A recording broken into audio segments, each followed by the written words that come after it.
Season 20 of the International GT Open got off with a bang yesterday, and now we go again. But this time, handicaps start to come into play for our top finishers in each class. We're at the Autodromo Internacional de Algarve for the first meeting of the season. The Portuguese sun has been beating down on this 4.653 kilometer circuit. That will make life difficult for the drivers in terms of managing not only the tyre temperatures, but also their own internal temperatures, but making life difficult for everyone else in qualifying was Alex Fontana in the car collection Porsche. He put in an absolutely sterling few laps in the early stages of qualifying to back himself pole position ahead of his class rival Dominic Baumann. Then we get into the Pro-Am runners, the likes of Get Speed, the reigning champions from East Talent, and the guest-entered Dynamic GT Porsche. It seems that this weekend you want a car that either has an engine right up at the front or right up at the rear. The mid-engine cars have been struggling somewhat for pace so far this weekend. But we still have 60 minutes of action to try and turn that over. And George Morgan, yesterday, it was the mid-engine cars that were 1-2, with Greystone taking back-to-back victories. It certainly was, and what a display from the Greystone GT team as well. James Kell and obviously Dean McDonald doing the business. And now coming to this, championship leaders, though today the task is going to be a little more tricky. Let's take a look at our front runner. Here is Alex Fontana, a sterling display throughout quali as well. He'll be joined by Hash for this race as normal, and sharing the front row as well, a Mercedes will taste the front row here ahead of race 2. Dominic Baumann on his return to the championship as well, alongside Valentin Pierberg, who is also a very seasoned campaigner in the International GT Open and marking a return this time back in Mercedes machinery as always. And we also welcome Ralph Aron, the Estonian, to the grid. Obviously very well known in circles of GT World Challenge, GT3 endurance racing as a whole. Actually worked with a former team, part of this series from 2022, Theba Motorsports, Rima Jafali, and also with Adam Christodoulou, and of course SBS driver Yannick Mettler. Christopher Haase was second yesterday after a very intense end to the race where he was slicing his way through the pack. The Greystone GT McLaren had already built quite a significant advantage at that point, so second was all they could do in the reigning champions camp, although they were very happy with that after struggling an awful lot during Friday testing. Motorpark well represented inside the top 10 here this weekend, with the Pro-Am number 65 car, the best place of their 3 cars entered for this weekend, just ahead of the first of the Pro cars, Levente Revesh, in the number 11 car that he's sharing this weekend with Matteo Cairoli. But we will see Maximilian Gertz, the DTM champion, as the regular teammate to the Hungarian. And then the first of our GT4 graduates, it's Zach Meakin in the number 4 Optimum Motorsport McLaren. They, along with Elite, have got a young pairing of GT4 graduates from both the British and European championships. Vincent Abril filling in for Jamie Stanley in the number 55. Of course, Ferrari alongside Laurent de Meus. And of course, we must say congratulations to the new Mr. and Mrs. Vincent and Alina Abril. They got married last week. Yeah, massive congratulations to them. Also massive congratulations to James Kell on taking victory in the first International GT Open race of the season. Of course, he'll be handing over to Dean McDonald when go time comes around. But we have learned about James Kell, he's very good at getting out of a pit box ahead of a second stint. We also have Christian Korzanowski, once again, stellar in qualifying, lifting the AM car, leading the AM contingent, starting P11 on the grid. Stanislav will, of course, take the wheel after that. Tom Empson coming in with a new Elite Motorsport team, lining up with the Ferrari as well this campaign. A young driver pairing that did so well in GT4 last season in the GT4 European Series. Of course, Tom Levin, who will be taking over during the driver's stint, a former single-seater ace as well. We also welcome back Anthony Bartone, who, alongside Fabian Schiller, has had so much success in this at this very track in the past in the International GT Open after taking victory last year in race 1. And also, Fabian Schiller would go on to win in races 1 and take pole in race 2 as well, for race 2, I should say. And Bartone, a very competitive 13th on the grid. It was Fabi Schiller who put that car on pole yesterday. Robert Visoyu going for his first GT3 race start. Back in action after 7 years away from racing. Tsunami Racing Team, they've been very busy this weekend running in GT Cup with that man Fabio Barbini alongside Davide Scanicchio. He's now inside the GT3 car that he shares with Johannes Zelga, one of the more striking liveries on the grid as well. And a new team to the grid as well is the BDR competition position by Grupo Prom Racing. Amory Bondwell starting the number 28 car. They're also represented in the AM category with Alfredo Hernandez. It was a difficult debut for the Mexican driver yesterday, hoping things go a little bit smoother today. All new lineup in the Pro number 51 AF course car. Carl Bennett, the former Isotta Fraschini World Endurance Championship hypercar driver, will be taking the start in the car that he shares with Italian GT champion Tommaso Mosca. Yeah, Michele Rugolo, of course, a legend also this series. We factor both he and Miguel Ramos with the most starts in the International GT Open. Yesterday was 125 race starts for Michele Rugolo. It's 126 today. Robin Rogalski on grid position 20. Of course, Giuseppe... Speaking obviously to Jerry Cannaviccio coming into the weekend, the Italian outfit with an unproven driver pairing so far to date. They're looking to build the team up through the course of the season, as they so often do, bringing in Lamborghini Super Trofeo drivers into the series. We also welcome back Dexter Muller from the Carbon SBS team. Yannick Metler was on fire yesterday in qualifying, so watch out for him when his stint starts later on in the race. And of the Pro-Am runners, there are bronze drivers in front of Dexter Muller, but of those in Pro-Am, he is the top bronze driver, in 6th position in class. So they're definitely going to be one to watch. Yannick was very, very quick yesterday, but kind of ill timing with the safety car for them. Didn't really work out well. Mertel Motorsport, their debut weekend in GT3 with Luca Ludwig and Ivan Velasco, the GT Cup champions, the younger sibling series to this International GT Open. And Velasco, in his first qualifying session in a GT3 car, 8th in class, I must say, very impressive, ahead of more established drivers like this man, Stephen Grove. Great to see him back in action with the Iron Licks crew after that really nasty shunt he had at the Bathurst 12 Hours just a couple of months ago. Absolutely. Mark Sampson taking the wheel this time for Garage 59 in their first start in the International GT Open alongside legendary driver Miguel Ramos. But we'll take a look at the highlights now very shortly from yesterday. And it certainly was a very interesting race.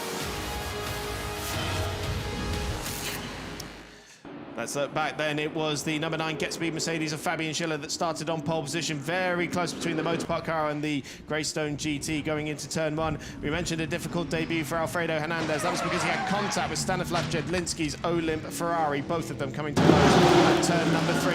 But the crucial moment of the race, it was decided in the pit lane. The driver change with Fabian Schiller handing over to Anthony Bartone. The Greystone GT McLaren with James Kell aboard just sneaking in front of the Mercedes. That proved to be absolutely vital in Greystone's route to victory, because we had Christopher Haase storming through the order. First of all, with this move on the number 11 Motorpark car for a place on the podium, and then pulling the same manoeuvre on Anthony Bartone through the final corner to lift himself up into 2nd place. Late dramas, though, with Levente Revesh making contact with Anthony Bartone, so the Motorpark car would finish in 3rd, but take a post-race penalty that put Get Speed back onto the rostrum. But it was back-to-back victories after their GT Open 500 win at Monza at the end of last season for Dean McDonald and James Kell, and kicking off this season their title campaign in the best possible way, leading the championship ahead of Christopher Haase and Simon Riker. Schiller and Bartone in 3rd. The penalty we mentioned for Revesh and Cairoli, demoting them to 4th. And the Toms, Empson and Leben in Elite Motorsports GT3 debut, 5th. GT3 debut for both the drivers as well. A very, very impressive first race in the International GT Open.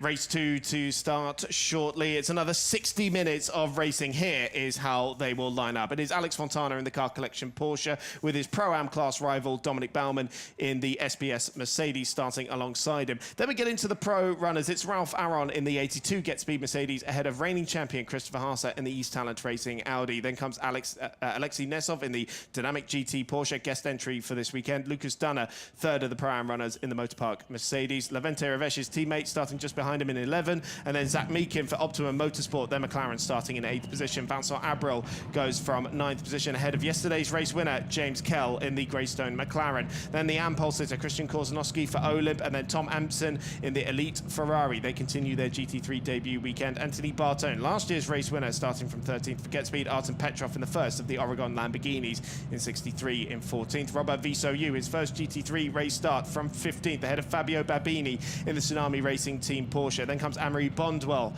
for the Gruppo Prom Mercedes, and Carl Bennett in the AF Corsa Ferrari number 51. 19th on the grid continues the AM battle for Michele Rugolo in the number 21 AF Corsa Ferrari, and then Robin Rogalski in the second of the Oregon Lamborghini. Dexter Muller and Michael Blanchimont. We get into the bronze drivers now, so SBS and Santaloc represented on the 11th row of the grid.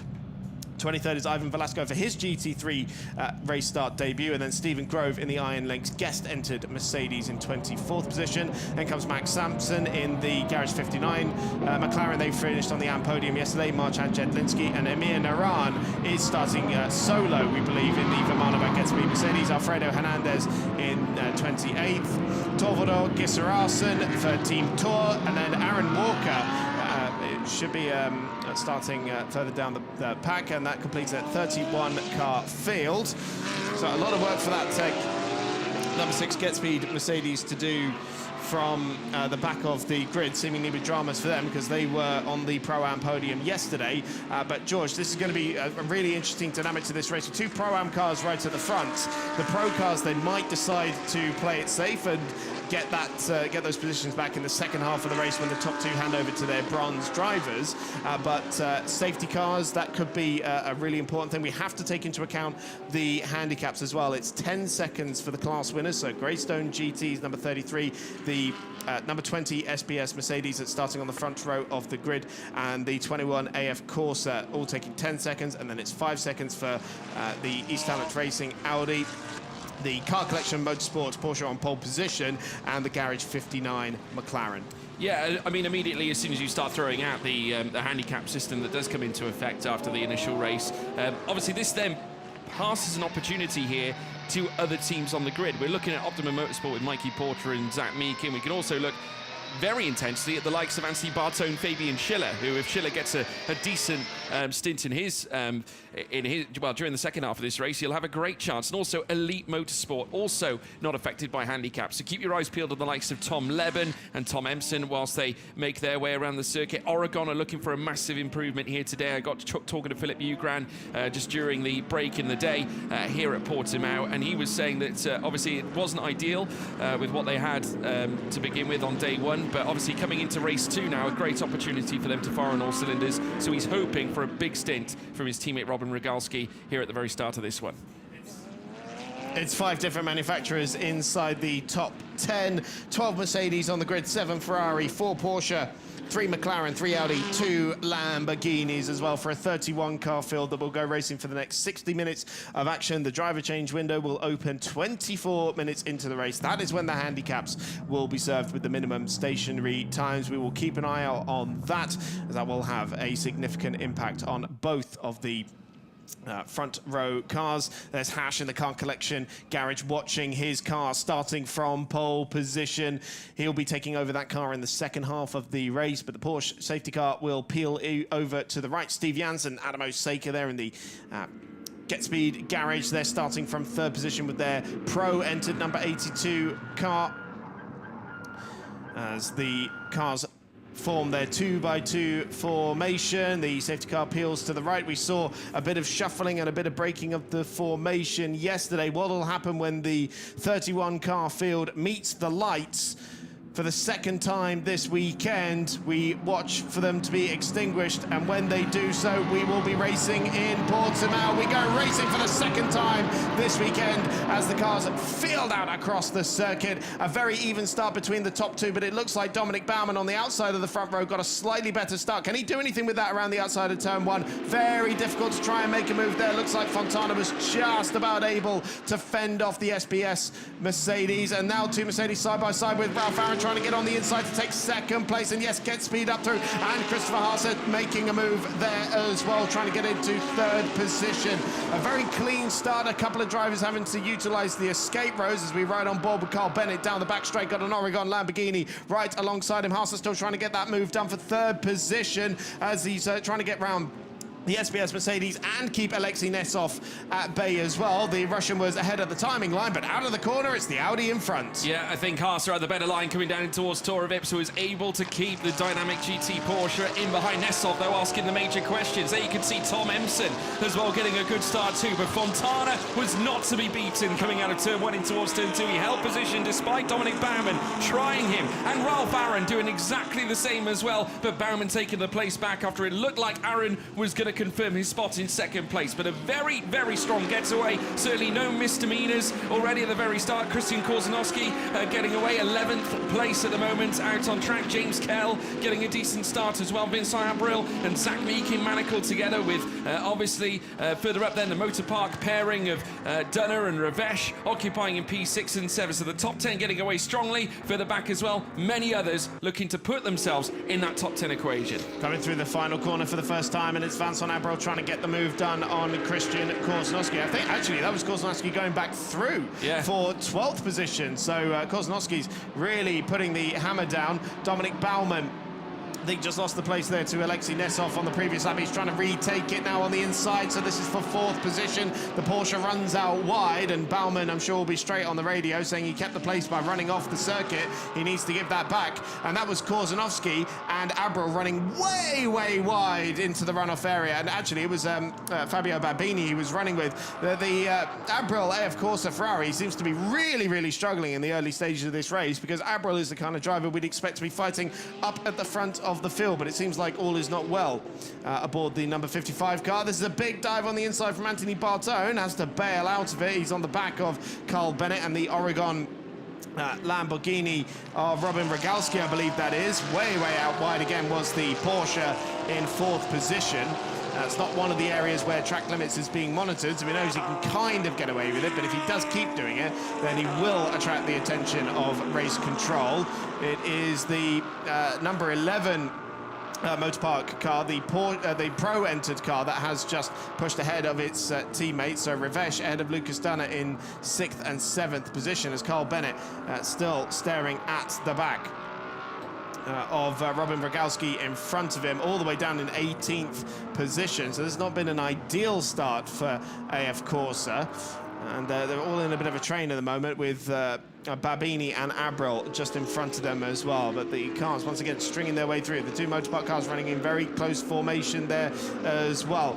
And see how important that move was for Korzanowski at the start of the lap, because look how much he's been able to gap Abril already. These 3 cars in front of the Monegasque. Yeah, Alex Fontana crosses the timing line to begin the next lap already. The last lap was a very fast one indeed, a 1:42.8, and the only driver in the 1:42s as it stands wheel to wheel here between Korzanowski as well as the what looks to be the Oregon team Lamborghini of Artem Petrov, just looking to pepper the back end of the Ferrari 296 as they now fly through towards turn 2. Back again, Petrov back in the rear of the Ferrari in front. Contentious rivalry, of course, as we all know, between Lamborghini and Ferrari in many ways.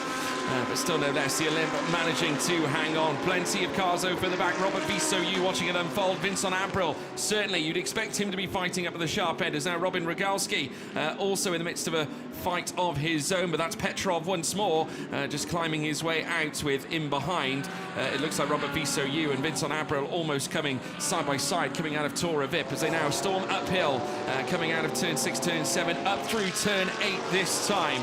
There is Robert Visoyu, met with Vincent Abril in behind the Tsunami Racing team. Of course, being driven by Fabio Babini, who is doing 2 championships this weekend. An aggressive look there from Vincent Abril, who has a little look on the inside of Robert Visoyu. Nothing doing there, though, and doesn't want to fall foul or victim to Fabio Babini in behind, who I'm sure will not hesitate to lock horns inside his Porsche. So they climb uphill through towards the heavy braking zone at turn 13, almost turning back on yourself almost, and very, very close again as Abril haunts the back end of Robert Visoyu's car. Babini also looking at this as a potential opportunity, and Abril immediately shuts the door to avoid the encroaching Porsche as now they look to run down through towards Galp Corner. The question is, does Babini thread the needle? Not quite. Opts to remain out of it as now they storm down towards this long straight. It is still Fontana, Aaron as well. The 2 Motor Parks manacled together. That is, of course, Levente Ravesh and Lucas Dunner on the run down through towards turn 1. At this moment in time, Ravesh leading the pair of them so far, with Zach Meekin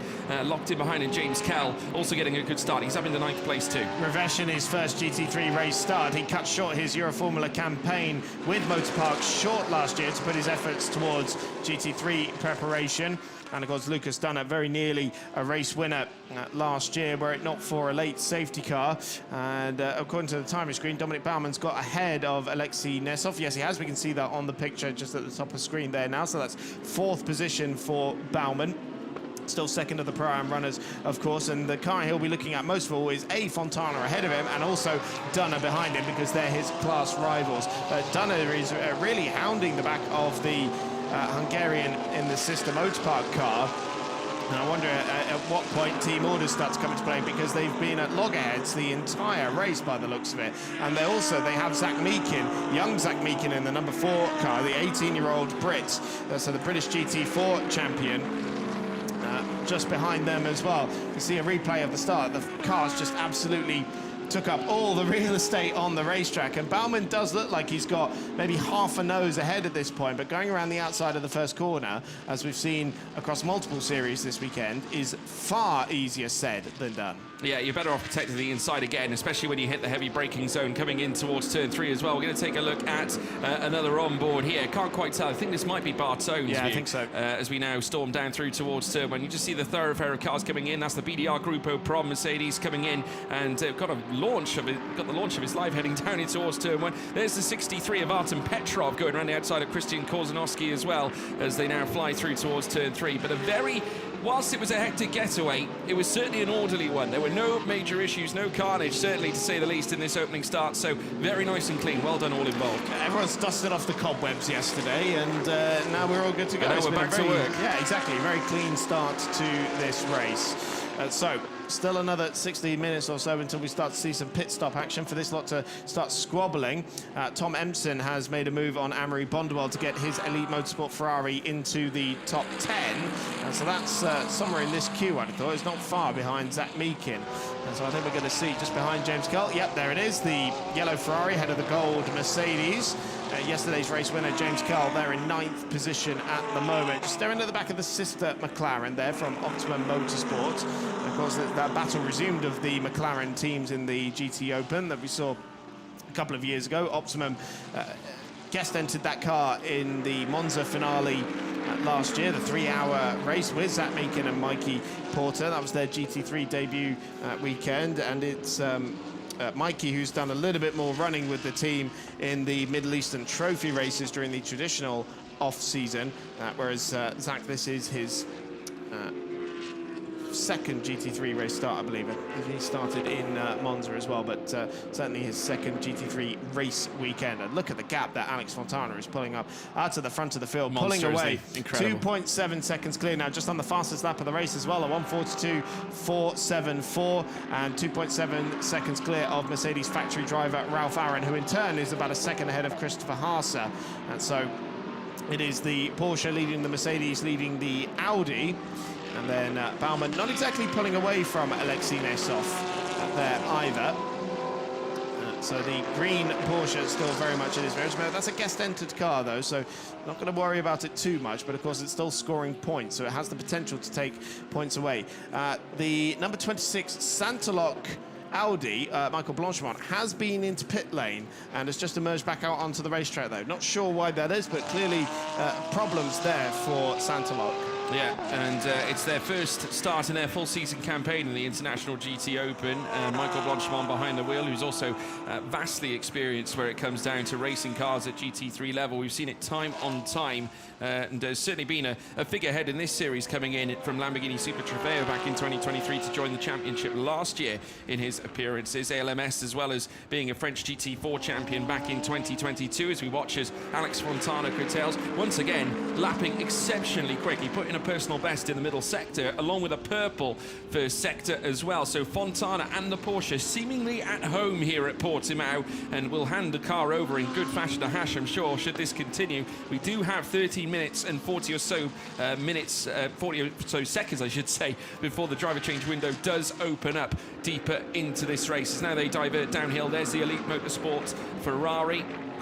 Currently being donned by Tom Empson, currently on the top 10 spot, chasing those points, obviously, to continue their good start to the season, where they currently sit 5th. as a combination in the championship, storming down through towards turn 1 this time around. There goes Ravesh, Dunner, Meakin now as we look at him coming through the first corner in towards turn 2 in the McLaren 720S GT3. Still at the moment though, Ravesh holding on to that place in front of Dunner, Chris.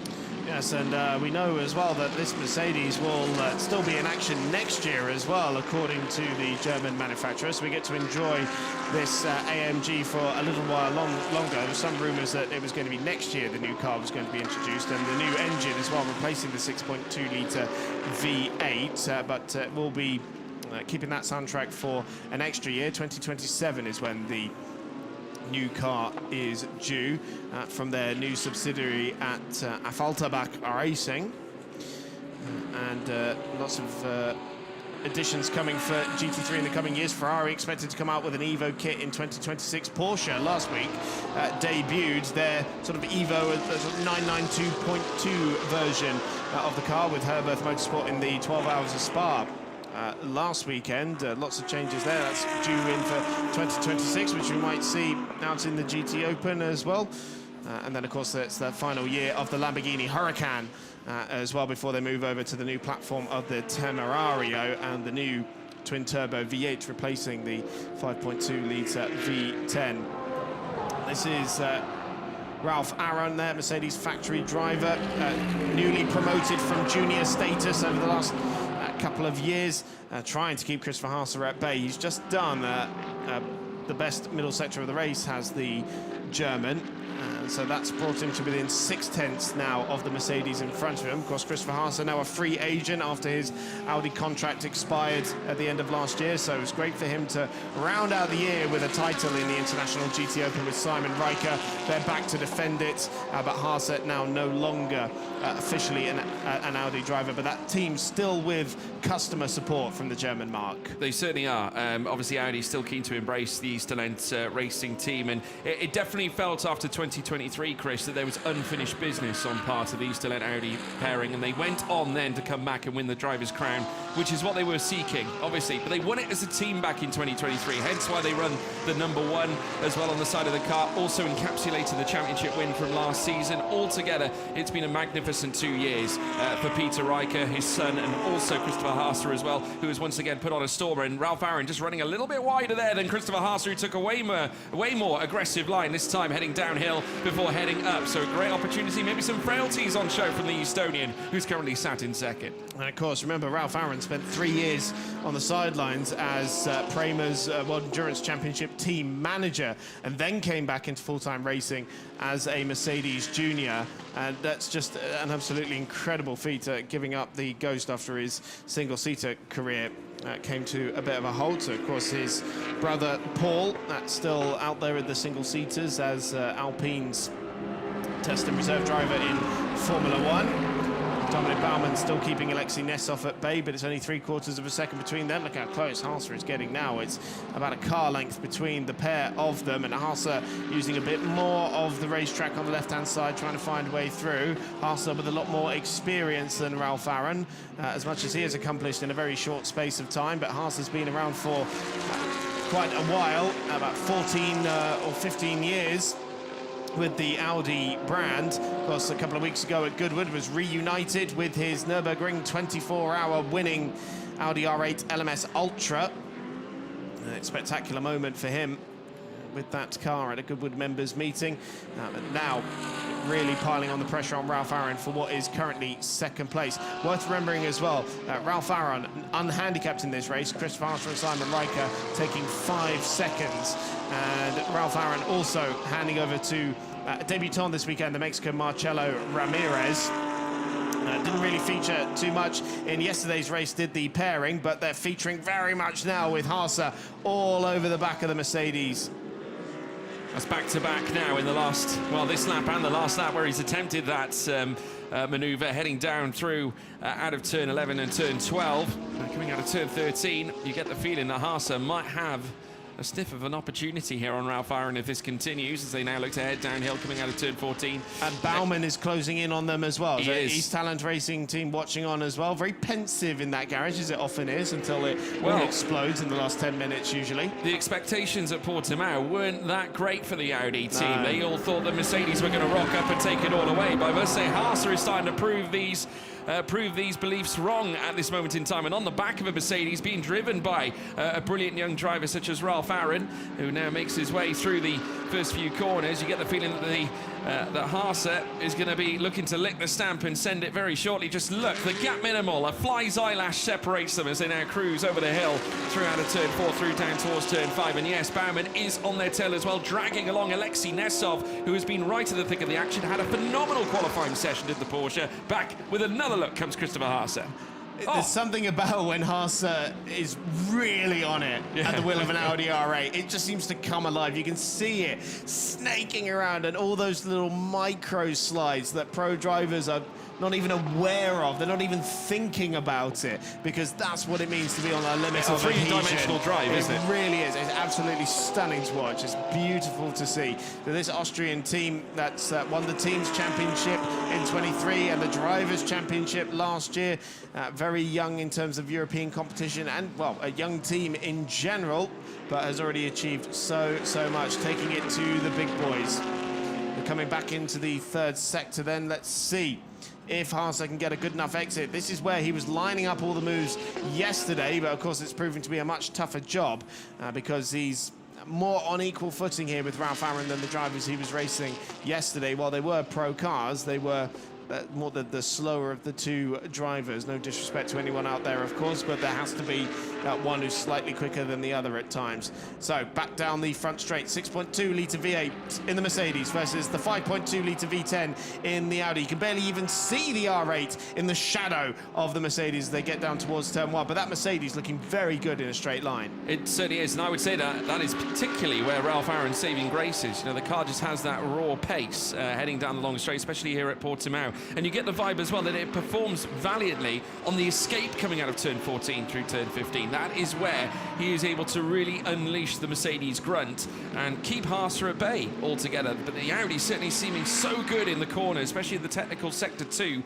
where he can kind of open it up as soon as you reach the precipice of the hill coming in towards turn 11 and turn 12, as they now come up the hill again through towards turn 7. Here we have coming down through Tora Vip, the Levente Ravesh Lucas Dunner pairing that is still at the status quo point that we saw earlier on with Zach Meakin and also further back James Kell, also part of this as well. But coming over the hill again, here comes Haase once more. Now, he was decent over the last few laps and very nearly pulled off what could have been a magnificent maneuver. And again, he has a look at the inside, that aggressive line that he keeps on taking, just really throwing an opportunity for East Talent to raise the stakes and potentially pounce after P2, but not this time, Chris. And while they've been squabbling, Alex Fontana has built 8 seconds of an advantage over these guys. Now remember, he is carrying 5 seconds of handicap as well, so that's going to be better. He's already gaining 5 seconds on Dominic Baumann in the pit lane, but they've got 15 seconds over the unhandicapped Lucas Dunner Motor Park Mercedes in 3rd place in class. So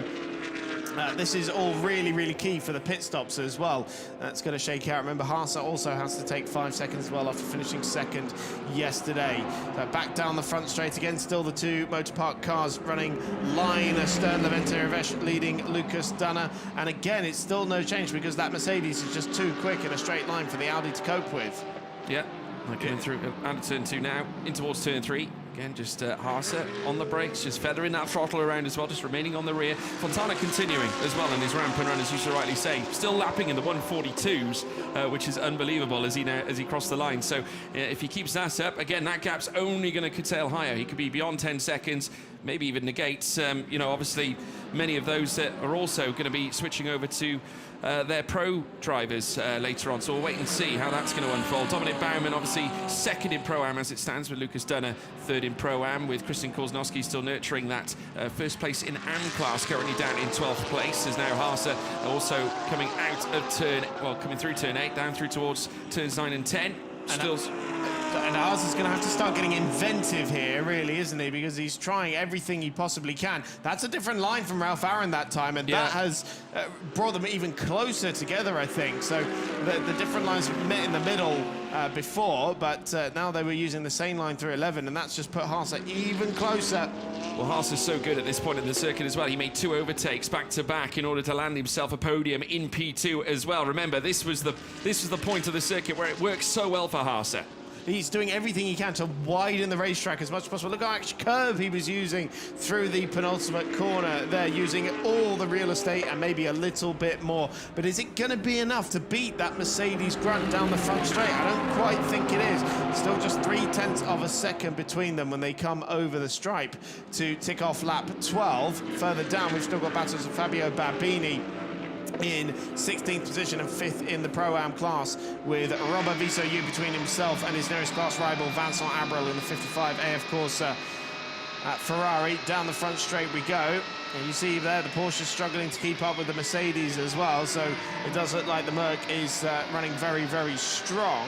And Haas, he's about 3 kilometers an hour quicker in the speed trap than the Mercedes, but that's not enough to get him close enough. And so we see Aaron Walker at the back of this queue as well. He's made good progress from the back of the grid, didn't set a time in qualifying. He's up to 6th in class and 18th overall. That's been a really, really strong start. Looking at the back of Carl Bennett there in the Pro AF Corsa Ferrari, really looking at the back of it and the side of it and on top of it as they commit in the middle at the Toro VIP hairpin. Every which way but the front of it, Chris. Yes. I think at the moment, which is where he's planning on going next. He wants it in his mirrors, ideally. Ideally, oh, yes, of course. Obviously, the young man from Hereford behind the wheel this time and doing a great job. It has to be said, 18th overall at this moment. But 63's Artem Petrov representing the Oregon Team Lamborghini squad, now climbing over the crest as well. They do have in the distance Amari Bonduel, who has driven for the Oregon Team incidentally. Now, of course, with BDR Grupo Prom this time around, currently sat in 11th ahead of Christian Korzanowski at this moment in time. Important to note as well, Michele Rugolo, AM winner from yesterday, is now the Tsunami RT Porsche, starts hovering all over the back. This, of course, being Fabio Babini on Robert Visoyu, and he's tried his own luck a few times heading down this portion of circuit. We've seen it lap on lap. Absolutely. Babini, as we mentioned at the top of the show, dual duties for him in the GT Cup Europe as well with the Tsunami Racing team. Full campaign for them now after they made a wild card entry at the Red Bull Ring with their GT3 car. That was a new chassis for them as well for this season after I think the last one they had was damaged again in the Asian Le Mans series over the winter, and so they had a fresh new chassis for this year. No change in the battle for second place still, and Haas, I'm sure, is just getting more and more frustrated looking at the back of the Mercedes. And yeah, the top. How has that grown in the last that is phenomenal. Few laps? But he's still doing 142s, Chris. Yeah, he's 1.2 seconds quicker last time around than these two. That's astonishing speed from the Porsche. Yeah. They're absolutely incredible. And okay, yeah, it's looking really great for them now, but don't forget, it's 5 seconds of handicap for them, and of course, it will have to hand over to his bronze driver later in the race. So we will see the pro runners start to come through, which is why this battle is so important, because they're effectively fighting for what might become the lead of the race later on. Haas wants to build that gap to try and negate the 5 seconds of handicap he's taking. Speaking of 5 seconds, track limits time penalty for Aaron Walker in 18th position. Yeah, absolutely right, down in 18th, and will be receiving that time penalty. But while Alex Fontana, I mean, this has been a phenomenal first stint, because they're only going to be serving 5 seconds when the pit stop unfolds. They've already amassed that 11.3 second gap. This puts them in a very good position ahead of what could be an absolutely tremendous Pro-Am fight. Obviously, bear in mind, Dominic Bauman's still down in 4th place. They'll obviously want to have their say later on. But, of course, given the gap and how things are, Lucas Dunner there as well. Matteo Cairoli's come into the pits. The driver change window is now open. So D. McDonald will now also swap in for James Kell. Tom Levin also swapping in for Tom Emson. Yeah, very busy pit lane. Pit lane is active now. Matteo Cairoli getting aboard the number 11 Motorpark Mercedes Greystone GT. This is where their race really took a turn for the better. yesterday, jumping the Get Speed Mercedes number 9 in pit lane. So it's Tommaso Mosca now getting aboard the 51 AF Corsa Ferrari, the gold-rated driver, joining us from Italian GT this year. And so this is a 12-minute window for them to do their pit stops. And Haase here is now practically pushing Ralph Aaron out of turn 8 as they come up the hill. Anthony Bartone now swapping out, with Fabian Schiller now getting aboard the car. All calm down there at Get Speed. A fresh set of Michelin tyres. No need for a top-up of Panther Racing fuel in this 60-minute race either. This is a Christopher Haase that's now aware that the driver change window is now open and probably being advised to push in order to try and at least get past Ralph Aaron. It's going to be easier said than done, but it's needed to be done if he wants to negate the undercut. Knowing that the likes of Cairoli, McDonald, Schiller are now getting aboard these cars. Cruton as well in number 13. They're going to be pushing like hell, and probably in cleaner air than what he's doing at the moment while he's battling with Ralph Aaron. So he knows this is a critical phase of the race. Mark Sampson handing out there for Miguel Ramos, and Haas is coming in early. Wow. Now, normally we would see Haas go right down to the end, but East Talent have decided we're losing too much time behind Ralph Aaron here, so they're getting that clean air with Simon Riker aboard. That is a bold call. Very bold call, but we know that Simon Riker is very capable as well. Now the driver change period is alive and kicking. Haase jumping out of the car. In steps the rainbow-coloured helmet belonging also to Simon Riker, who now steps up after doing the initial stint yesterday. A fresh set of boots on the car as the team get to work, and strapped in is Simon Riker. Driver changes also for the McLarens in the pit too. But here we now take a look at the on-track action, and it certainly is starting to spike up. There you can see Vincent Abril in the centre of all this fight. Fabio Babini, Walker, as well as Felipe Salacada and Robin Rogalski down there with Michele Rugolo. They're all flying over the crest and downhill again, and this is all being created here in the midfield with Christian Korzanowski as well as Artem Petrov. Just a few gaggles, a few groups of cars all being hounded together. Now the big question is, how much will they suffer under the pit stop phase? Well, that is the big question. So expect Aaron, Baumann, Fontana, of course, the pros in the Pro-Am cars, they'll all stretch it as long as possible. The ones running out the front at the moment. And so Simon Riker rejoins the racetrack ahead of Mikey Porter, but of course he was ahead of that car already. The real question is, so he's going to come out ahead of Tom Leben, which means critically he's ahead of Cairoli, he's ahead of McDonald and everyone else. So that should be solid for them now, but I think Simon's going to come under real pressure here. Speaking of pressure, Tom Leben with a mirror and in-car camera full of Matteo Cairoli. Not a Mercedes factory driver, but growing with association with Mercedes with their Iron Links program. Artem Petrov has just picked up a 5-second time penalty for track limits in the 63 Oregon Lamborghini. Now this is the difficult phase as well, because we've got the leaders in amongst lap traffic who have just come out of pit lane. So you've got yesterday's race winner there just behind the current race leader, Alex Fontana, who is now 13.3 seconds to the good over Ralph Aaron. Yeah, absolutely right. So now they cruise uphill, coming out of Tour of it. Ralph Aaron still leading this trio onwards and upwards through towards the right-hander, and being met by Dominic Baumann, who, of course, has had success already this weekend. Alexei Nesov, who was rapid in qualifying in his own Porsche. Obviously, the Porsche's doing very well collectively this weekend.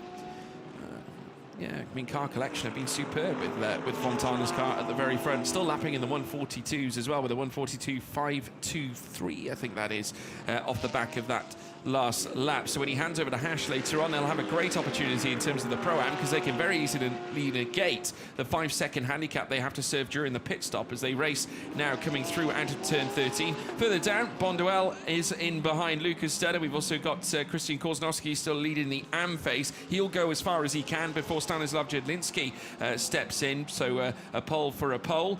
And also further back, Artem Petrov still out on track with Vincent Abril still in behind him. But altogether, a very, very smooth running race so far. But for some people, I think they might find themselves losing out just due to the true nature of track position. Obviously, Ralph Aaron currently the cork in the bottle as it stands for Dominic Baumann and Alexei Nesov. Haase opting to jump out of it, with Simon Riker taking his place.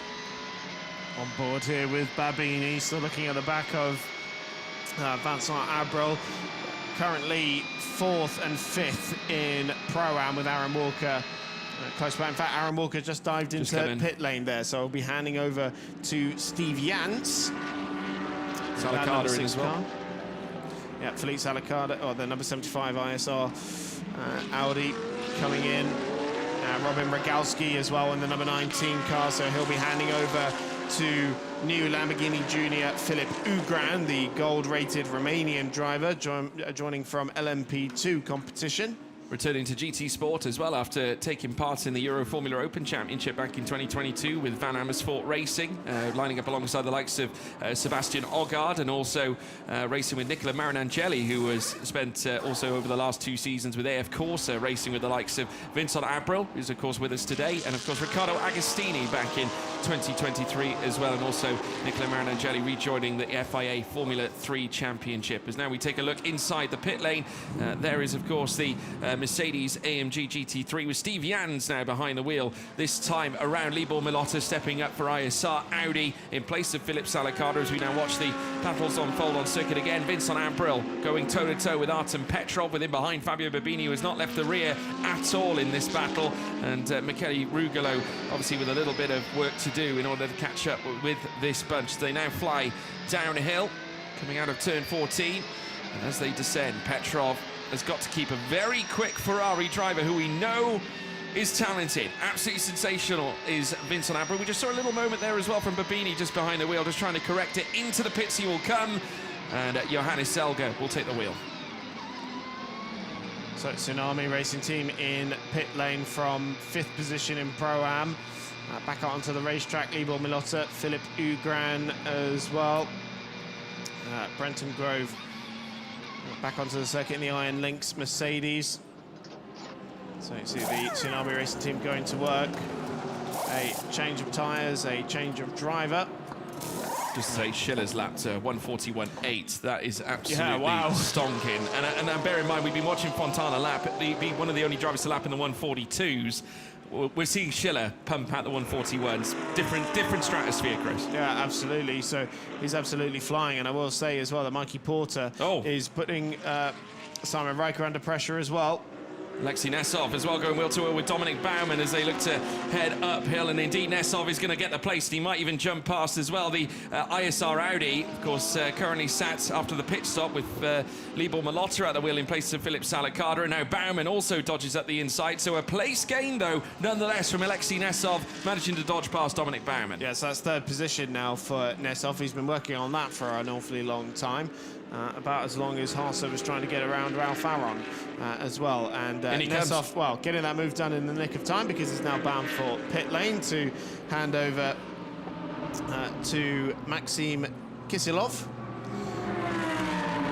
Remember, it's a guest-entered car from Dynamic GT for this weekend, so they won't be part of the narrative for the remainder of the season. Amory Bondwell also bringing in the BDR competition from Mercedes, handing over to Lewis Michael Dorbecker. I think those are only 2 cars coming in at the moment, so we still have 8 cars yet to do the stops, and they'll have to do so in the next 2.5 minutes or so.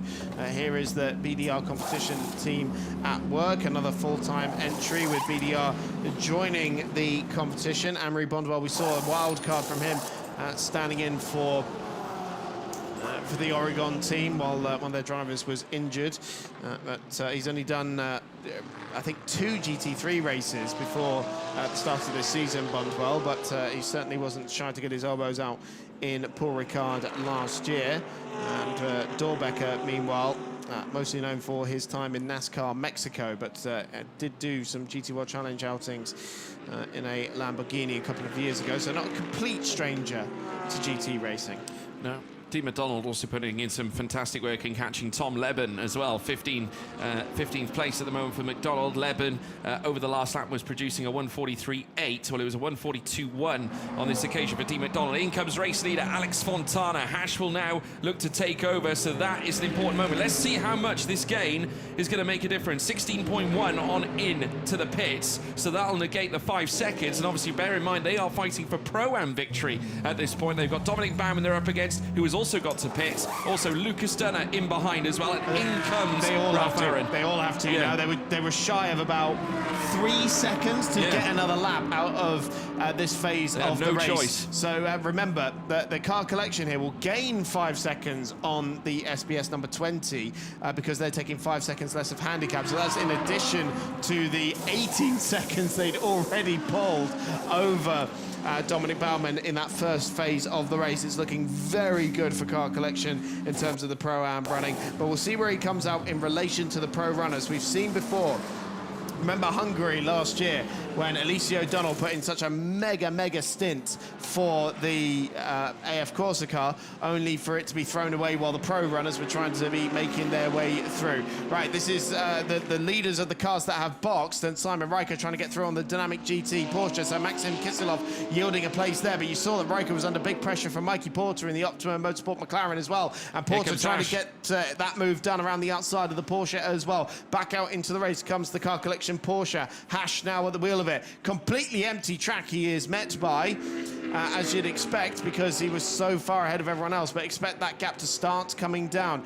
Kisilov here starting to yield some spots. There is Marcelo Ramirez, so he will emerge in what is effectively second place, and Riker in third with Meekin in fourth by the looks of it. There's the Motorpark Mercedes just rejoining on the racetrack as well. Driver change is officially closed, and around the outside comes the Elite Motorsport Ferrari on Kisilov. So that's Tom Leben at the wheel and taking fifth position, I believe it is. So he's behind Matteo Cairoli. So the way it's looking at the moment, Hash leads the race in the Pro-Am car collection Porsche. He's 13 seconds ahead of Marcelo Ramirez in his GT3 race weekend debut. 3 seconds back is Simon Riker, who's only just ahead of Mikey Porter. Matteo Cairoli about a second behind them. Then Tom Leben. Maxim Kisilov will surely start to come under pressure as well. Heiko Neumann has emerged second after Levente Revesh handed over the car, second in the Pro-Am standings. Dean McDonald in ninth in yesterday's race-winning Greystone GT McLaren. Valentin Pierberg, third of the Pro-Am runners in 10th position overall. And still it is the number 5 Olymp Ferrari that leads in, and with Stanislav Jedlinski now aboard in 14th position overall. But let's start to see how things are going to shake out in Pro-Am, because there are some quick pro guys out there, but they're really far behind. I think the lack of safety car there has played it very well for those who started with their pro driver in this race. It certainly has, because, case in proof, Hash, obviously being, coming in and replacing Alex Fontana after his mammoth stint to get him into a position where he was beyond 16 seconds clear, coming into the box. Absolutely extraordinary scenes. And now Simon Riker has got to try and nestle in that delta to the back of Marcelo Ramirez. But here comes Mikey Porter, now on the tail of the Audi R8 LMS, the McLaren 720S, now looking to get on the attack. Simon Riker's got to try and defend this one, but it has to opt for the outside line. The favourable inside will be in sight here for Mikey Porter, but I'm sure Riker's going to take him all the way down through towards turn 4 as they now go nose to tail. Nothing doing. It will be Porter who moves up into third place. On track overall podium position in sight, and next on his list is Marcelo Ramirez. And the 17-year-old taking up the place, but this could all be for the lead later on, George, because Ramirez, he's struggling for pace at the moment because he's completely new to everything. And McDonald. And they'll catch Hash as well, you'd expect, because he's a bronze driver. So it could be Cairoli, it could be Meekin, it could be Leben. Leben is absolutely flying out there. Look at the queue. It's incredible. You got McDonald, only a second away from Kisilov. So Cairoli trying to get around Simon Riker here in the number 11 Motorpark car, and the earlier he gets that move done, the sooner he can start to do something about Mikey Porter in front of him as well. And there was a lunge there on the inside, but it was well covered off by Simon Riker, who's getting more and more experienced at fending off the big names in GT racing. The Elite Motorsport Ferrari, they must be absolutely loving how their first weekend of GT3 competition is going. Of course, such an experienced team, champions of GT4, multiple Ginetta championships to their name back in the UK as well, and now adding a new top of the pyramid in their GT3 competition, bringing their 2 GT4 drivers from last year as well into this championship, and it's been working so well. And wide goes Ramirez out of the final corner from second position. That's going to be an open door for the 17-year-old Mikey Porter to try and go through the British GT GT4 champion will go through on the inside and into second position. Like I say, this could all be for the lead later on. Riker closes in too. Tom Leben fancies a run at Matteo Cairoli as well. What a shock that would be if suddenly the 19-year-old Riker on the inside of Ramirez for second place in the pro category. Ramirez really struggling to keep this going. Yeah, we have more movements as well. Further back, Tommaso Mosca moving up, but we've got to stay on to this big battle now. Lining up, they're almost 4 abreast, coming downhill in towards Toravit. Matteo Cairoli up the inside. Tom Leben looking for the switchback, as well as they look to climb uphill, and it looks like Ramirez is going to lose out again. Simon Riker wheel to wheel as a flash of the lights from the Elite Racing Ferrari, being driven, of course, by Tom Leben. Watched on, I'm sure, by Chloe Grant. Brilliant move around the outside from Tom Leben to seal the deal on the outside of Samsung, and climbs a hill out of turn 8. He's now up into 5th place. Surely now they're on for a podium here, because it's Porter leading, and then these guys have got to be a shout for the podium at some point, because they're now in 4th position behind Cairoli, so they all clear the car collection Porsche. Let's see what the lap times are. Hash lapping in the 46s. Here comes Steve McDonald as well around the outside of Ramirez, so this will be for 6th position. Don't count them out as well. Factory driver for McLaren as well. He's going to be very rapid in the second part of this race. We've got 19 minutes to see how this is all going to shake out. It could go 2 from 2 here, Chris. There's potential here for Dean McDonald, but he does have loads of traffic in front of him. But I tell you what, it could be a momentous occasion for the McLaren outfits, because Mikey Porter is currently in 2nd place and trying to close on Hash, but there's 11 seconds to find. McDonald now confirmed, crossing the timing line into 6th place. Ramirez dropping to 7th. Tommaso Mosca finding a place past Kizilov once again. Heiko Neumann leading, or should I say leading the group further back. Of course, 2nd in Pro-Am as it stands ahead of Valentin Pierberg. Hash is long in the distance, 11 seconds up the road as it stands. His last lap was a 1:46, but in comparison to everyone else, I mean, Mikey Porter, 1:43.5s. They're going to be the big players, the big danger men at this moment in time. There's about maybe 2.5 seconds a lap. The difference between Hash and Mikey Porter over the last lap, and now as they cross the timing line, it's 10.2. The crucial gap is to Heiko Neumann, really, which is 18 seconds. So Hash isn't going to be wasting any time trying to battle pro cars that aren't even in his race. So focus on it's the pro all about race. how quickly can Mikey Porter, Matteo Cairoli and co find their way through. This is Tommaso Mosca rounding up Ramirez as well for 7th position, still side by side as they come through the left-handed kink, but at the top of the hill now at 10 and 11 at Portimao.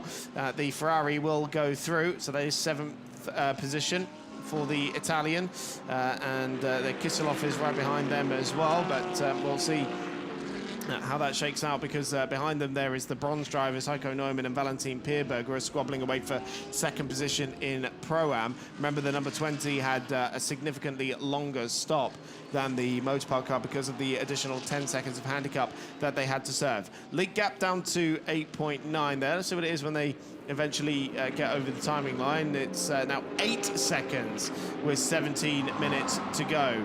And so Hash coming under pressure, but Porter's bringing with him Cairoli and Lebon as well. So it was about 3.1 seconds quicker last time for Hash, but Cairoli was another 0.4 quicker than Porter as well. Yeah, the only man in the top 5 is actually lapping in the 1:42s at the moment, which is going to make a massive difference in the context of this race, but that time gap is going to be sliced downwards now over the next few laps. In fact, I would imagine, if we're looking at the numbers, just look at that, 6.6 now as they come out of the first sector. I mean, he could be on his tail in around maybe a lap, 2 laps time even, if he maintains this level of pace, Mikey Porter. I'm sure Car Collection have been on the radio to Hash saying, listen, don't worry about the overall battle all that much. If it comes to blows with Mikey Porter, better off to let him have the place in comparison to defending against Heiko Neumann. That is the big play here, the big power play for Car Collection Porsche. If they can get themselves a Pro-Am victory this time, it could mean oh so much in terms of their own championship quest this season as they now climb over the hill. This is Dean McDonald against Simon Riker, and Riker's got to put his best defensive helmet on, because this is the driver, Dean McDonald, that certainly gave the platform for the McLaren 720S Greystone team to take a victory yesterday. Contact as they come out of turn 13. McDonald meeting the side of Simon Riker's Audi R8 LMS, and he peels on through in the Greystone GT McLaren. P5 going D McDonald's way. So the top two cars from yesterday's race making contact there at turn 13. We're going to see it again as a dive on the inside from McDonald, but Riker just shut the door there. But it's okay because they both got away with it, really. And so that is 5th place for D McDonald. Now 6th position for Simon Riker. This is the race leader, the pseudonymed Hash, now only 3.9 seconds ahead of Mikey Porter. Remember, this is a bronze driver in a Pro-Am car being chased by the pro cars behind him after that mammoth first stint from Alex Fontana. Mikey Porter, a personal best for that number 4 Optimum car, 142.6, nearly over 4 seconds quicker on that previous lap. Porter's just getting quicker and quicker and quicker, and if he gets Hash, then suddenly he and Zach Meakin have the opportunity to take their first ever GT3 win so early in their careers. Fontana watching on, coaching Hash through this phase of the race. Yeah, that's exactly what he's there to do, is Alex Fontana. You've certainly made no illusions as to his certainly his MO, where it comes down to helping Hash out and taking big wins. And like I said to you in qualifying, folks at home, of course, Hash is here for the enjoyment factor. He said it to us in prior interviews coming into the weekend. He is so keen to enjoy his racing, but also at the same time, they want to be competitive in their own right, and they certainly have been. Alex Fontana providing that platform, the Swiss driver, after a truly phenomenal qualifying session for the Porsche outfit car collection, to deliver a potential victory, and Porter is only 1.6 seconds away from challenging them as well for the overall lead, as we're now watching as we see the Mercedes SPS Valentin Pierberg and Heiko Neumann coming together, coming out of turn 13. Of course, we've seen Pierberg before be so successful in this championship. We look back to 2019, where he was, of course, fighting it out for big victories as well in his own right. And we take a look inside the Motor Park garage as now they watch on, as now it's all on Heiko Neumann. Huge moment for Neumann. Caught a bit of airtime, and it's opened the door now for Valentin Pierberg around the outside. Mercedes swap side by side. It's P10 for Pierberg, Neumann down at 11th. And that's P2 in Pro-Am as well for Valentin Pierberg. That was the opportunity he needed. He's been trying to get through. Just 0.6 of a second now between the top two. Here it is now. Cairoli's right with them too. Less than a second between the top three. Here comes Mikey Porter in that Optimum Motorsport McLaren. He needs to be careful here and not treat Hash's car like the hind legs of a donkey, but he just needs to be aware any little mistake, if he tries to make it over his head and it doesn't work, Cairoli will have him. And they're coming up to a part of the racetrack where we don't really see that much side-by-side action, so he's just going to have to follow the car collection Porsche through here. But look at this, Porsche, McLaren and Mercedes all fighting at the front of the field here. It's now side by side as Porter tries to get around the outside of the kink, and Hash just yields that one. Cairoli goes through as well. So now it is between Optimum and Motor Park to try and fight this one out for the remaining 12.5 minutes. Optimum Motorsport, champions back in 2023 with Sam Dehan and Charlie Fagg. Team Motor Park, we haven't seen them take a victory since this race 2 years ago. Spin though for Alfredo Fernandez right as the leaders were coming through. Yellow flags were out, gets through. A 5-second time penalty as well for the 188 car of Miguel Ramos from Garage 59, but we'll deal with that later on, because right now we've got a battle for the lead. Cairoli fancies this one. He certainly does. He's on the tail here of the McLaren 720S. Mikey Porter coming into this championship after taking on the GT4 European Series in Silver Cup class, a British GT runner-up in 2024 as well, as Alfredo Hernandez self-rights himself coming out of turn 14 down through towards turn 15. So that's the second this spin. time. Yeah, we saw him spin as well yesterday in race 1, and of course it came to a brief end. As now looking up the inside here from Cairoli as he looks for the overall lead of this race, but Mikey Porter able to defend, but this is going to go on right through to the checkered flag. Young Porter, just 17 years of age, just soaking up so much pressure from one of the most experienced GT racers in the world. So many years, so much success with Porsche, a year with Lamborghini trying to get their LMDH program off the mark. He left the Italian manufacturer at the end of last year, now getting closer with Mercedes, working on their World Endurance Championship LMGT3 program. Tom Leben up into 3rd position as well. Elite Motorsport now potentially has their first ever podium in their debut weekend. Dramas though for Greystone GT, because they've got a 5-second time penalty for not serving the handicap correctly. So Dean McDonald in 6th position. Seems like Riker's gone back through actually. They will have a penalty, but Cairoli's all over the back of that Optimum Motorsport McLaren, lighting up the rear Michelins as they drop drop down the hill as well. Cairoli absolutely flying out there as they come into the final sector. Now this is the crucial moment. He draws an overlap. Is this the moment where Motorpark takes the lead? Has he got the inside line for the final corner? Yes, he does. Matteo Cairoli takes the lead of the race with 10 minutes to go, and Motorpark has their first victory in sight for 2 years. That was almost surgical from Matteo Cairoli, managing to thread the needle around the outside, coming out of turn 13 through towards turn 14, and then came down the straight with the lead of the race in the palm of his hand. But credit to Mikey Porter. He gave it everything. If he can stay within the slipstream, you never know, he might be able to stick around. This was the moment where they both passed Hash on the run up through towards turn 11, in towards turn 12 as well. And here also the spin from Alfredo Hernandez on the run up through towards turn 13 that planted him into the grass before we saw all the encounters happen in the final sector. Then the move that sealed the deal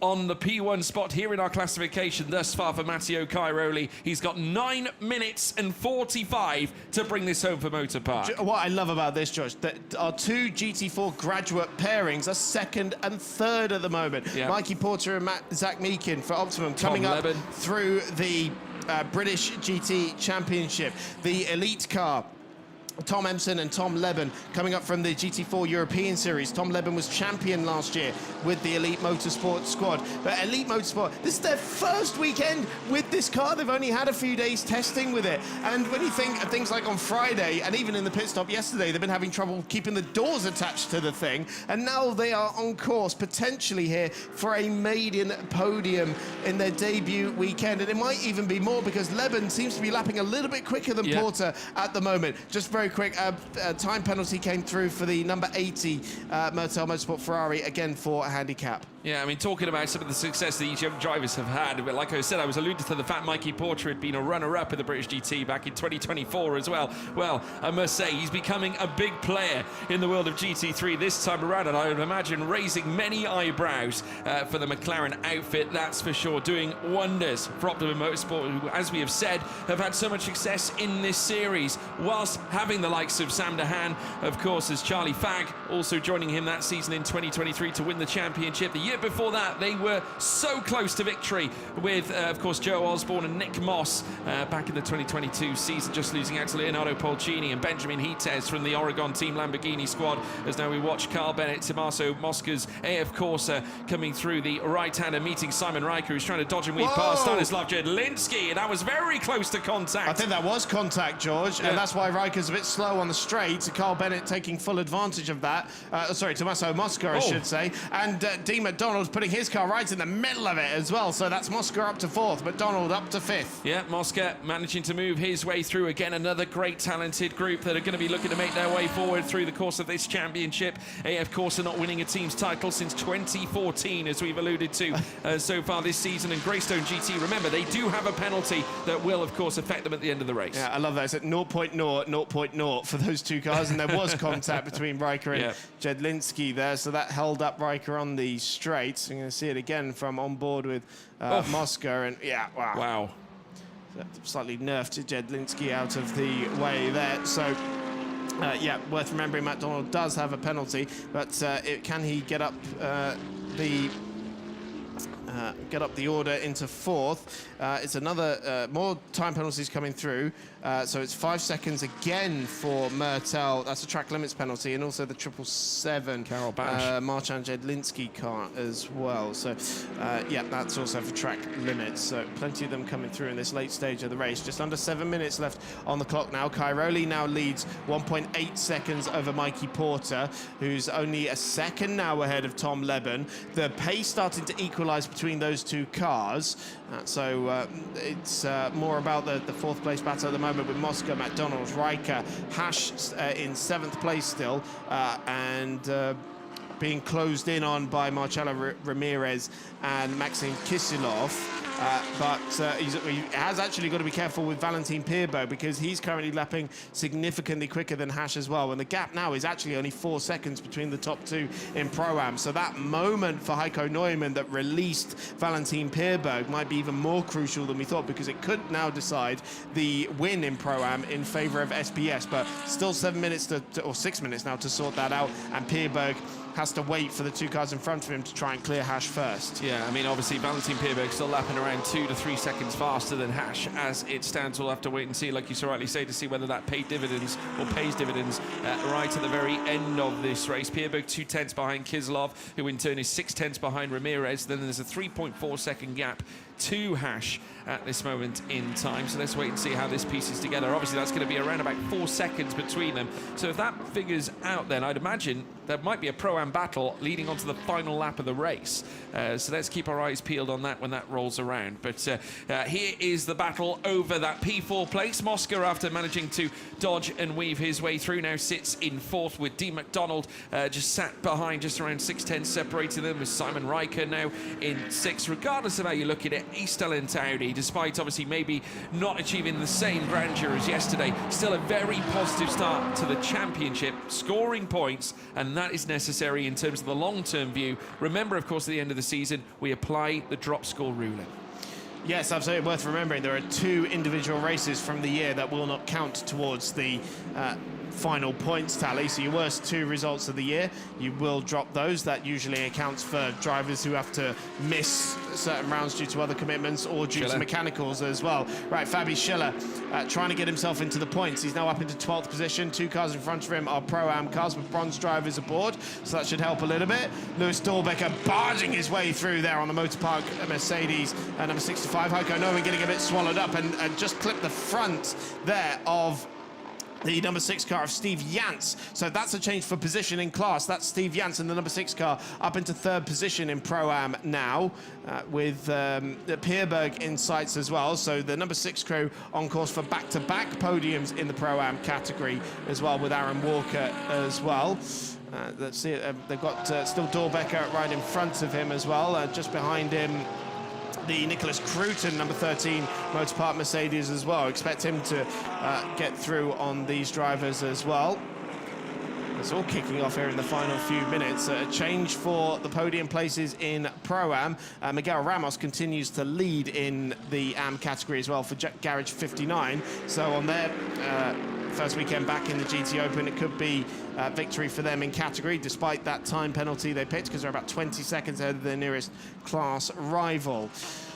Valentin Pierberg on the back of Maxim Kisilov and Marcelo Ramirez, with Fabi Schiller and Lewis Dahlbecker closing him down as well. Well, this is currently the car second in Pro-Am and lapping now about a second quicker than Hash, but only 3 seconds between himself and the class leader. So this is surely going to play out. Look, you're right there. There's Hash, the race leader in the Porsche. 2 cars between himself, though, and his nearest class rival. That could be a saving grace. Yeah, I mean, you're talking, I reckon, the final lap before they, I suppose, do meet. Well, he's got to get around these 2 cars. That is absolutely true. But obviously, there are plenty of opportunities here at Portimao, as we have so witnessed. Obviously, it's down to Kisilov if he's going to look to try and maintain the placing out on circuit right now. Ramirez also very much part of this immediate fight too. Just a little point of note as well, Mikey Porter in defence of his P2 overall on track, managing to marshal off a personal best over the course of that last lap with a 1:42.552. So it looks like he's going to be well on trend to defend that P2 against Tom Leben. At the moment, the 2 GT4 artists is now down the inside. Here comes Fabian Schiller on a bit of a march here this time around as he sweeps through past, I believe that's Valentin Pierberg, who has just managed to get past for P10 on track as well. It's been a tough weekend thus far for the likes of Fabian Schiller and Antti Bartona. They did take a P3 yesterday, probably would have wanted something a little extra from today's race. And it's worth remembering that even though he's passing cars that are a different class, Fabian Schiller is fighting for overall points here. Some championships will say, oh, well, he's 9th of the pro cars, therefore he gets the points for 9th, as he usurps Maxim Kisilov there for a pro championship. That's not how it works here. The top class fight for overall honours. They don't have an individual championship like Pro-Am and Am do. So if he passes a Pro-Am car inside the top 10, he's bagging more points. That's the important thing. And he's just got past Maxim Kisilov for 9th position. Marcelo Ramirez, the next car in the queue. Ramirez really struggling to get through there. And Hash, the Pro-Am race leader, just in front of them as well. This could work out very nicely play here as well for Valentin Pierberg, because of course the two cars are looking to get past Hash at the moment. Schiller's now moving on through, so we're now starting to clear the cluster of cars that are now in between the Pro-Am fight over P1 at the moment. So it's all coming into fruition. Schiller now moving up into 9th place, confirmed ahead of Kislov, of course still chasing after Marcello Ramirez at the moment. So still that Pro-Am battle very much on the cards, as now we see Matteo Cairoli just skidding over the curbs coming in towards turn 8. He's pushing. He doesn't need to be pushing that hard, does he? Matteo Cairoli. Well, he's 2.9 clear, and in the last lap was already faster by 1/10 of a second of Mikey Porter. So I dare say I don't think he has too much to worry about. Goodness me, that made me jump. Imagine what it's done to the people in the garage. Well, Matteo needs to be more considerate of his team's feelings here, I think. But he's only got 25 seconds left on the clock. It's going to be very tight as to whether this is the last lap or not. I think he might just squeeze one more out of it by a few seconds. And I'm sure that also Pierberg would thank him for it as well, just to this could be crucial in terms of deciding the Pro-Am battle, because although it's 3 cars between them now, the top 2 in class, there is nothing separating them, really. They might do it now. So, here we go. Is that the checkered flag? Yes, the checkered flag is out. For the first time in 2 years, it's Team Motorpark on the top step of the International GT podium. Levente Ravesh in his debut GT3 weekend, victorious alongside Matteo Cairoli. Mikey Porter and Zach Meakin get their first GT3 podium as well, the young teenage pairing, and it's a maiden podium as well in GT3 for Elite Motorsport on their debut weekend in the category. Across the line though will come the car collection Porsche number 31 of Hash, after a mammoth stint from Alex Fontana to hang on to the Pro-Am victory. Sensational stuff. Valentin Pierberg brings it home second for SBS, and Steve Jans third for back-to-back podiums for Get Speed. This is that moment again from Cairoli. Had a huge swapper there in the middle of 7 and 8. Could have thrown it all away right there and then, but incredible stuff. And this was some of the defining moments of the race, but the winning car for the first time in 2 years, it's Team Motorpark, and it's their second ever GT3 victory. I don't think anyone's told him it's the end of the race. It looks like he's still pushing out there. I think so, because the checkered flag came out literally on the line when he got to the line. So someone needs to tell him it's actually the end of the race, Matteo. Yeah, absolutely. I'm sure they'll get on the team radio to him as well.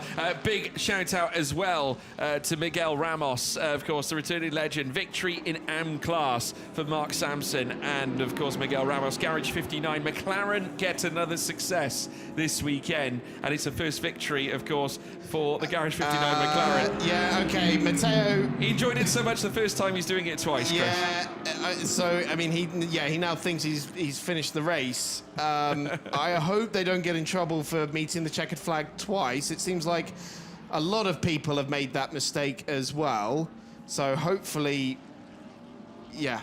there's no dramas with that, but it is for the first time in 2 years, Team Motorpark on top. It was Diego Menchaca and Marcos Seber at this race 2 years ago who took victory for Team Motorpark in what was the start of their new GT3 voyage after so much success in single-seaters.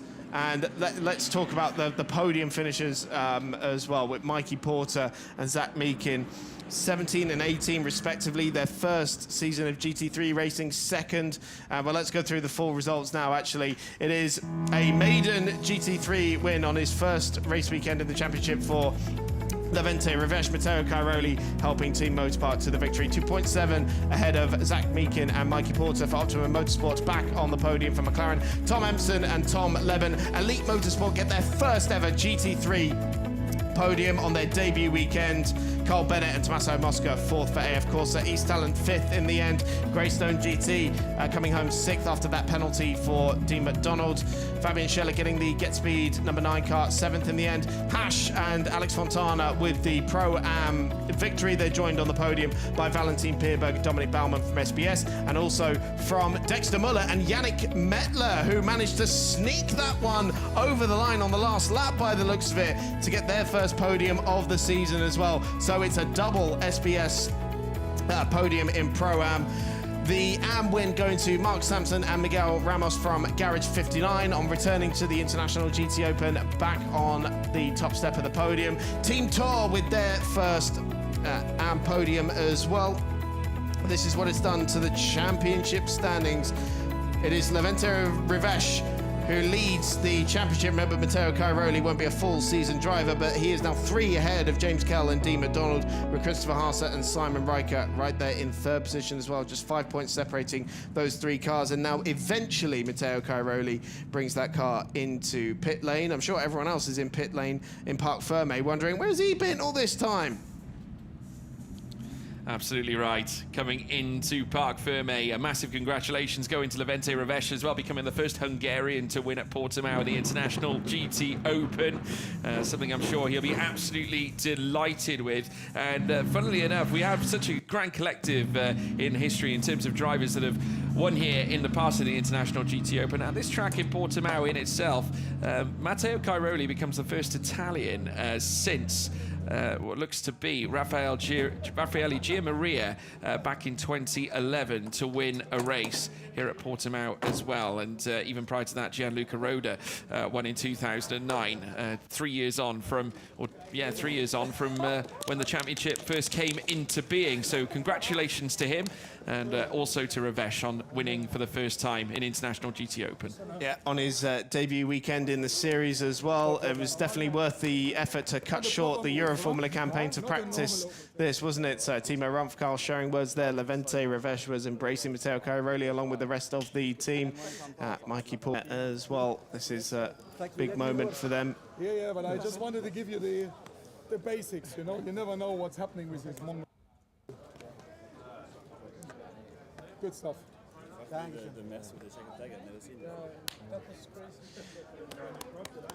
Okay, well, embraces from the crew. It's a debut podium for Elite Motorsport, only their 2nd ever GT3 race, their first weekend of GT3 racing.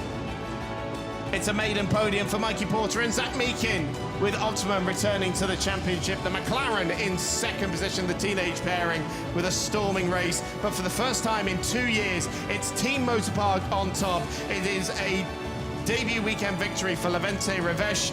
Matteo Cairoli alongside him in the number 11 car. Absolutely sensational stuff. Hopefully we'll be hearing from them shortly. And yes, we can go down to Matteo and Levente now. Winners of race 2, Levente Rivesh and Matteo Cairoli with the Motorpark Mercedes. Not new to the GT Open, but almost. Levente, after winning in Euroformula, now successful in GT Open. Yes, it was an amazing race. We struggled quite a bit at the beginning, but we kept up, and that's how it ended.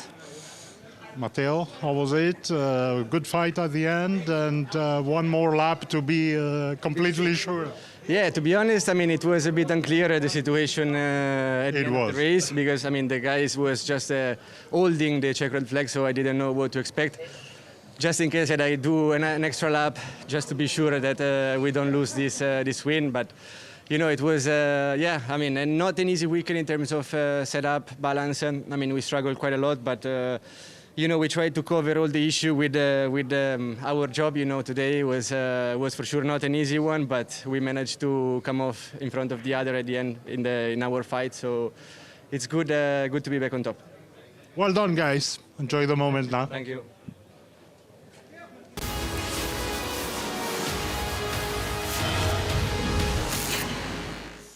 Let's look back on the last 60 minutes of racing, all the way back when Alex Fontana led the field away from pole position, being challenged by Dominic Baumann on the outside of the front row. The cars were fanning across the circuit, trying to find some real estate. It was side by side for the lead, but not for too long, as Fontana would start to build a gap up at the front of the field, with Ralph Aaron squeezing his way through into 2nd and Christopher Haase up into 3rd. After a mammoth first stint from Alex Fontana, he handed the car over to his bronze driver. That's when things started to get get a little bit frisky with the Optimum Motorsport McLaren finding its way through on Simon Riker. Marcelo Ramirez, a little mistake there coming onto the front straight that allowed Meakin to take the head of the pro field and start to close in on Hash as well. We saw 3 wide going into the Toro VIP hairpin with Matteo Cairoli making a defining move in that race, as did Tom Leben in the Elite Motorsport Ferrari, right round the outside of the reigning champion, Simon Riker. This was the moment the overall lead changed hands, with Hash yielding it to Mikey Porter, but Matteo Cairoli getting his elbows out in the final sector of the lap to get ahead of the Optimum Motorsport McLaren. We saw battles aplenty, with Riker making contact with the lapped Stanislav Jedlinski. But it was, for the first time in 2 years, Team Motorpark on top. Our first win for Levente Revesh. Matteo Cairoli on his return to the championship with a different manufacturer and a different team on top. And this new collaboration with Mercedes working out very nicely for him. And now we go to the podium ceremonies, and I'm sure there's got to be 6 incredibly happy drivers here. We've got, 5 drivers that have never finished on the in terms of the overall. It's Revesh, Porter, Meakin, Leben and Emson. They've never finished on the podium before. And all blossoming new drivers that are coming into the world of motorsport in GT3. I mean, it's stars of the future, stars of the now. Yeah. Well, especially now as Revesh has taken his first, GT3 crown. I think in his time in motorsport, that is a huge achievement from the young man who certainly had his fair share of bad luck and misfortune in the world of single-seater racing. But now, since transferring those skills, working with Motorpark, Timo Rumpfkarl, of course, places a higher level of stock in this young man, and he's repaying his team boss with a perfect result here this time around at Portimao. Shout-outs as well have to go out to the brilliant pairing of Mikey Porter and, of course, Zach Meakin coming in from GT4. Of course, we saw Zach Meakin briefly last year. James, obviously, aside from that, Tom Leben and Tom Emson have been so good for Elite Motorsport as well. Also from GT4 European Series. Here's the national anthem.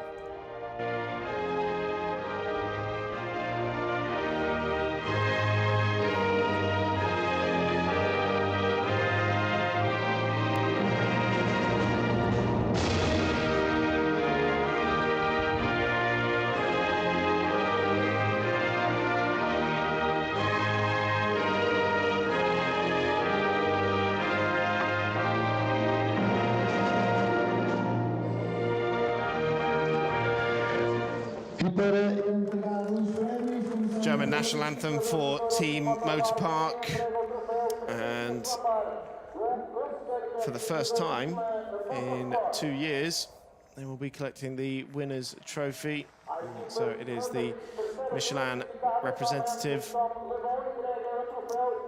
who joins them on the podium, but it will be Jesus Pereira, the CEO of the GT Sport organization, who hands out the 3rd place trophies to Tom Leben and Tom Emson. What a huge moment for Eddie Ives, Norfolk-based Elite Motorsports team. They got their Ferrari delivered a couple of months ago. They'd done a little bit of testing, but this was such a huge undertaking to put on a GT3 campaign, and in their first weekend they are podium finishers. Yeah, it makes a huge impression, doesn't it, for any any team, for any young driver as well looking to move up the sport. Credit as well, like we said, to Zach Meakin and Mikey Porter receiving their P2 trophies, and Jesus Pereira providing our race winners, Levente Revesh and of course Matteo Cairoli, with the winning trophies here this time. And the photo will now take place also with all drivers involved and in question as well. But yeah, a truly phenomenal order, and like you said, Chris, stars for now. That is my favorite podium we've ever had. You've got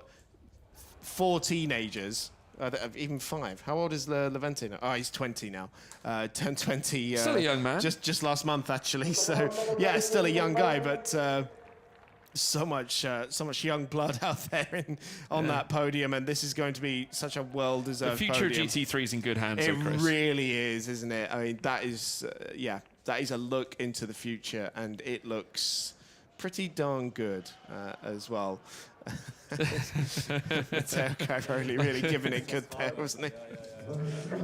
Well, we got the Pro-Am coming up next, and quite a momentous day for Car Collection once more. Of course, we celebrated their victory last year at Barcelona with Gustav Bergstrom, Nico Menzel. Well, now we can celebrate a Pro-Am win here for Hash and also Alex Fontana, and what a monster first stint Fontana was putting in as well, managing to elongate the gap to 16 plus seconds coming into the pit stop phase. Hash took over, and he was a reliable pair of hands behind the wheel for the second stint, managing to take home the crown. Credit to Valentin Pierberg as well, and of course Yannick Mettler. It's an all-German entry podium. It's the same podium. I know it's not quite, sorry, because the car barn by SBS team getting their first podium of the season, Dexter Muller and Yannick Mettler, but it's back-to-back podiums for the sister SBS team, the number 20.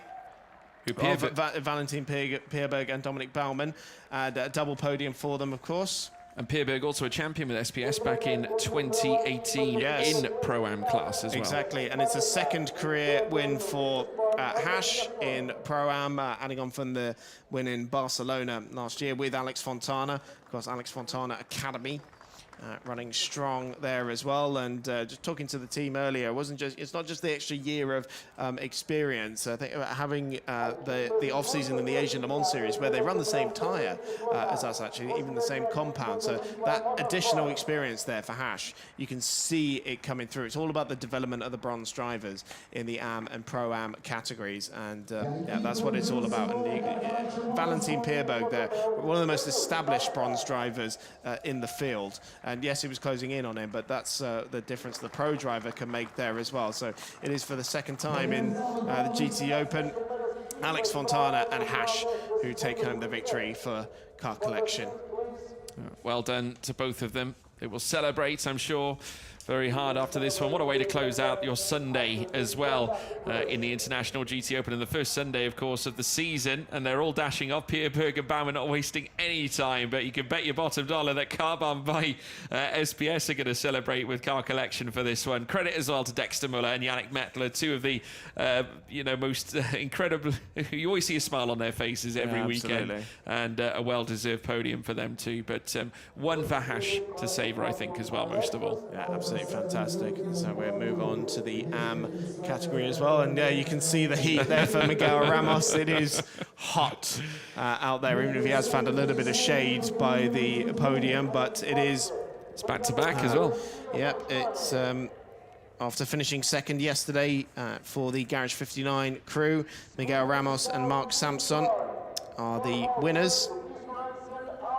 It's Michele Rugolo as well, who was obviously a winner in AM yesterday, with Gino Forgione this time P3 on the podium. And of course, Team Tour, we welcome the Icelandic team to the podium too. The first Icelandic team in the International GT Open, and for Torvald Gisarason and Odan Gudmundsson, the Icelandic pair are on the podium for the first time. The high-class run outfit. But Mark Sampson and Miguel Ramos on top in the Garage 59 McLaren. Of course, Miguel Ramos, plenty of GT Open credentials, but Mark Sampson coming in his second year with the Garage 59 squad after joining them last year for endurance races in Spa and Monza and in Jeddah. And then going on to win the Golf 12-hour with Miguel as well in their category. So this is continuing on that good form that they had at the end of last year. Big milestone this season as well for Miguel Ramos, because of course he will mark 150 appearances in racing in the International GT Open this season, as now they all fly off, and well, certainly the ones in P3 do, and the champagne will be sprayed. So that's all from the opening meeting of the season in Portimao. The International GT Open continues on the 17th and 18th of May for the GT Open 500 at Spa-Francorchamps. We'll see you then.